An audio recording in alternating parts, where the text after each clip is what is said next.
अस्सलाम वालेकुम। अच्छा, आज हम लोगों ने करना इनफॉर्मल लेटर। इनफॉर्मल लेटर क्या होता है? That you when you talk with someone informally आप किसी से बात करते हैं।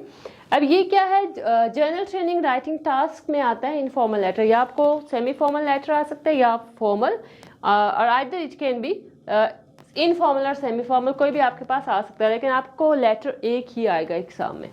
3 डिफरेंट टाइप्स हैं। Informal mean that when you are very informal with someone, या आप उस बंदे से बहुत फ्रैंकली बात कर सकते हैं, उसको कहते हैं इनफॉर्मल लेटर। अगर आपके पास टॉपिक है an English speaking friend wants to spend a 2-week holiday in your region and has written asking for information and advice। अब क्या है?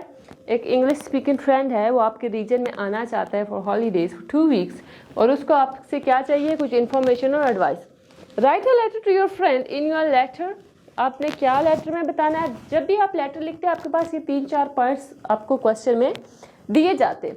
Offer to find somewhere to stay, आप पहले उसको ये जगह बताएंगे कि वो कहाँ पे स्टे कर सकते हैं। The second thing is give advice about what to do, आप उसको एडवाइस देंगे कि वो क्या उसको करना चाहिए, खाने का हर एक चीज़, each and everything. Give information about what clothes to bring, अब आप उसको ये भी इंफॉर्मेशन देंगे कि वो अगर आपके इलाके में आ रहा है, either you are living in a cold region or in a warm reason, तो वो किस तरह की ड्रेस साथ लेके आएगा। ठीक है, अब हम स्टार्ट कैसे करते हैं इसको? राइट 150 वर्ड्स, और एड्रेस हमने नहीं लिखना। अब देखें, ये लेटर से ही समझ आ रही है that this is an informal letter, because you have to write a letter to your friend. आपको फ्रेंड को जब भी आप लेटर लिखते हैं, it will be an informal letter.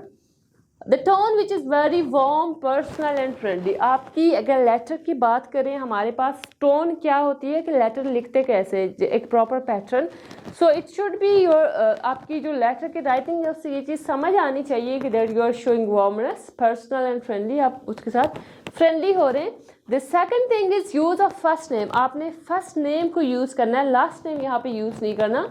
The use of contractions, अब ये कंट्रैक्शंस जो हैं I am, you're and can't, these contractions are not allowed in IELTS essay as well as in formal letter and semi-formal letter, but you can write these contractions only in informal letter। सिर्फ journal training का जो informal letter है आप उसमें use कर सकते हैं, बाकी कहीं पे आप यूज़ नहीं कर सकते।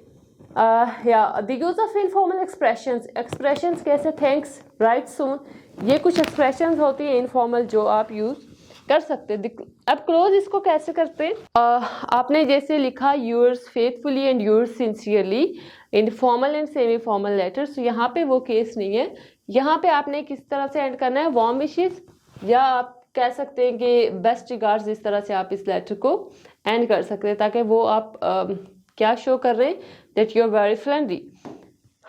नीचे जाएं, यहाँ पे है pattern, that how we can write a letter. Topic था that you're writing a letter to your friend, आप अपने फ्रेंड को लिखेंगे और उसको क्या बताएंगे? Yes, English speaking friend wants to spend 2 week holiday, वो आपके इलाके में 2 वीक स्पेंड करना चाहता है, आपने उसको इन्फॉर्मेशन और एडवाइस देनी है। अब यहाँ से देखें that how we can start an informal letter। Thank you so much for your latest letter, I am, यहाँ पे हमारे पास क्या am, this is a contraction, really excited to hear that you are, ये again contraction है, planning to visit Toronto, it will give me a chance to take you around, so as you did so kindly for me when I was in Amsterdam last year। अब वो क्या कह रहा है देखें, उसने start ही किससे किया? दैट इज एन इनफॉर्मल ये ग्रीटिंग इसको बोलते हैं, ग्रीटिंग से उसने स्टार्ट किया। And he is also using contractions as well. यहाँ पे हमारे पास कंट्रक्शंस है, आई एम है, यू आर है, ये कंट्रक्शंस कहीं पे और नहीं लिखी जाती है राइटिंग में। Okay, this is our opening paragraph. आपने रीजन मेंशन की that why you are writing your letter, plus greetings as well. पहले ग्रीटिंग्स लिखनी है, फिर रीजन मेंशन करनी है कि आप लिख क्यों रहे हैं। In both informal and semi formal, formal में आपने ग्रीटिंग्स नहीं लिखनी। This is body paragraph. अब हम इसमें डिटेल मेंशन करेंगे कि हमें क्या क्या गाइडलाइंस प्रोवाइड कर रहे हैं। Regarding your visit, I would be happy to help in any way possible. First, unless you really like freezing, whether I suggest you come in the summer months for July, August। अब वो देखें reason उसको क्या बता रहा है, months का बता रहा है कि आप किस मंथ में आए। The most hotels are expensive at that time, we have some wonderful guest suites available in our high-rise building for only about 50। अब उसको लोकेशन रेजिडेंस भी प्रोवाइड कर रहा है, उसके बारे में भी गाइड कर रहा है कि आप कहाँ पे आ सकते। There fully furnished studio apartments which are kitchen, you have two option. Okay, खाने के बारे में हर एक चीज़ उसको बता रहा है। अब यहाँ पे आपने एक चीज़ देखनी है कि अब जो उस बंदे को लिख रहा है उसको लास्ट एडवाइस वो क्या कर रहा है, weather should be warm and comfortable. ऊपर क्योंकि क्लोथ्स का भी जिक्र था, हमने वो पॉइंट्स भी देख रहे होते हैं। अब वो कह रहा है कि weather should be warm and comfortable around 25 to 30 degrees, so bring your informal summer clothes. आपने क्या लेके आना है? Informal summer clothes, swim suit and an umbrella too we do get summer showers quite often. अब उसने तीनों points को mention कर लिए। एक उसने क्या मेंशन किया? क्लोथ्स, देन रेजिडेंस, और हमारे ऑप्शंस क्वेश्चन में क्या था कि offer to find somewhere to stay. आप उसको पहले जगह बताएंगे कि वो कहाँ पे रहेगा। Then again give advice about what to do, उसको क्या करना चाहिए। Give information about what clothes to bring, clothes के बारे में भी आपने उसको इन्फॉर्मेशन देनी है।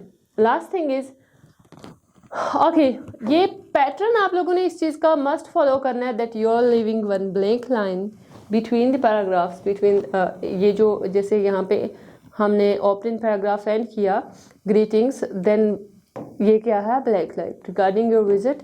अब आपने डिटेल दी, then again one blank line. ये लास्ट पैराग्राफ क्लोजिंग पैराग्राफ में, इसके बाद हमने ब्लैंक लाइन छोड़ दी।